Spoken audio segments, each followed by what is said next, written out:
কি আর পেলাম স্বাধীন করে, নেই স্বাধীনের স্বাদ, সব জায়গাতে রাখা আছে গরিব মারার ফাঁদ। ধনীরা সব ধনী হবে, গরিব হবে শেষ, স্বাধীন করে পেলাম বুঝি এমন একটা দেশ। হাড় ভাঙ্গা পরিশ্রমে গরিব ঝরায় ঘাম, রাজা আছে মহাসুখে প্রজা পায় না দাম। ভাবতে গেলে অবাক লাগে হায়রে স্বাধীনতা, এমন স্বাধীন পেলাম আমরা কেউ শোনে না কথা।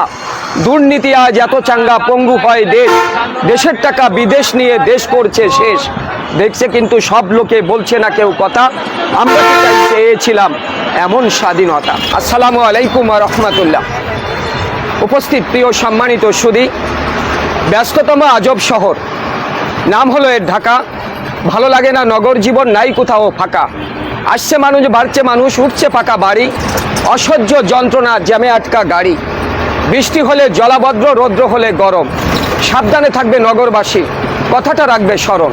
প্রিয় সম্মানিত সুধী, কবিতাটি আবৃত্তি করতেছিলাম এই বইয়ের 24 নম্বর কবিতার কিছু অংশ আবৃত্তি করেছি। এই আমি ঘন্টার পর ঘন্টা একই স্থানে বসে থাকি 3 ঘন্টা, গাড়ির চাকা আর ঘোরে না। মনের দুঃখে কষ্টে ওখানেই বসে বসে লিখেছিলাম কবিতা। প্রিয় শহর ঢাকা,